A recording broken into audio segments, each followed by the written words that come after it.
Saat Hari Raya Lebaran ada dua hal yang paling ditunggu-tunggu oleh pekerja setanah air. Yang pertama sudah jelas hari liburnya supaya bisa mudik. Dan yang kedua jangan lupa juga yaitu tunjangan Hari Raya atau THR.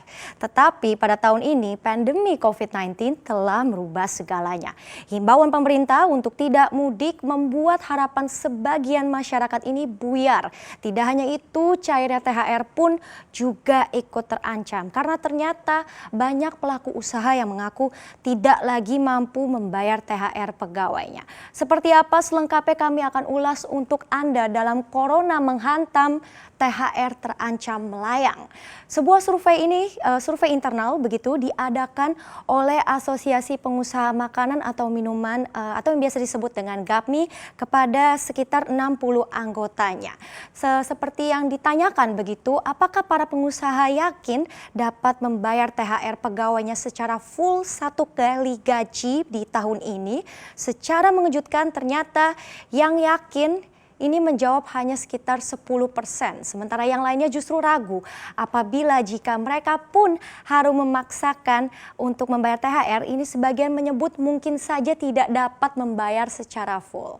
Nah, kita juga perlu ketahui sebenarnya industri ini sebenarnya harusnya menjadi salah satu industri yang paling meraup cuan di kala hari raya. Karena memang adanya tingkat konsumsi orang Indonesia yang terus meningkat di momentum hari raya Lebaran. Tetapi kita ingat juga ya, walaupun hari raya, selain itu di hari biasa pun jika ada pembatasan skala besar ataupun kecil, ini logikanya orang-orang kan tetap saja butuh yang namanya makan dan minum. Tetapi nyatanya untuk kali ini tidak demikian. Justru industri makanan dan minuman saat ini mengaku mengalami kesulitan. Bahkan Ketua Umum GAPMI Adi S. Lukman ini mengatakan adanya aturan PSBB dapat menggerus kinerja industri dalam range kurang lebih 10 hingga 40%. Lantas apa saja yang menjadi faktor yang melatar belakangi hal ini? Kita lihat masih berdasarkan survei saat ditanya apakah pembatasan mudik yang dilakukan oleh pemerintah ini mempengaruhi penjualan pangan.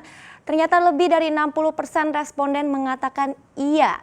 Karena faktanya memang konsumsi di kala bulan puasa yang biasanya meningkat karena kita tahu ada acara bukber dan juga temu komunitas ini tidak dapat diadakan pada tahun ini. Adapun jika pembelian dalam skala banyak itu pun karena ada faktor balik lagi yaitu penumpukan persediaan karena orang-orang ini tidak bisa berkeluar rumah.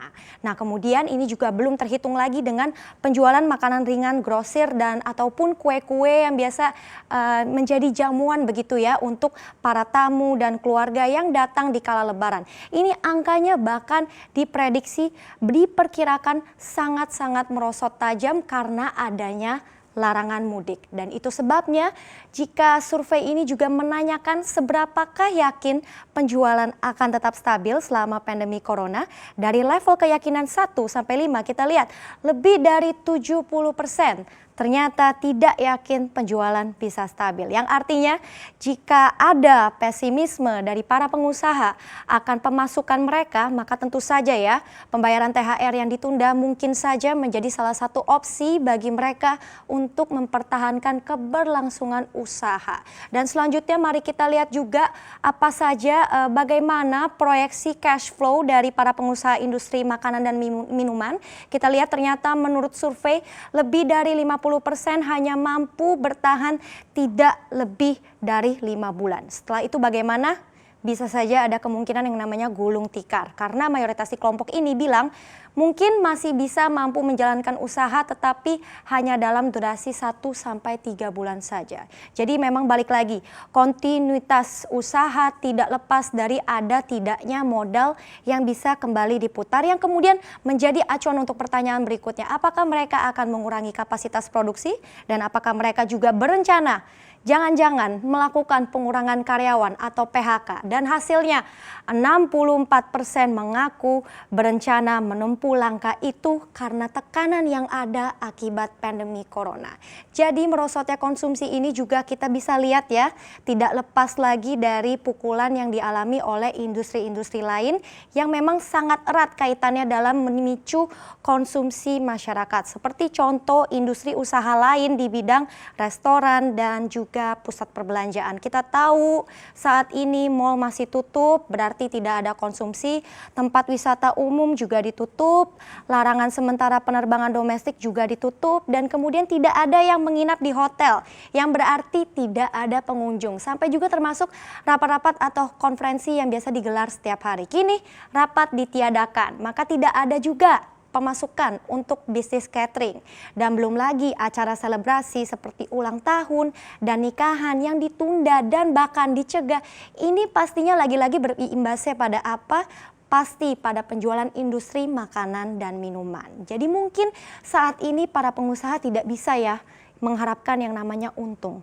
Karena bertahan saja sudah syukur, dan lagi-lagi kebijakan strategis pemerintah diharapkan memang untuk mencegah kerugian dunia bisnis yang semakin parah.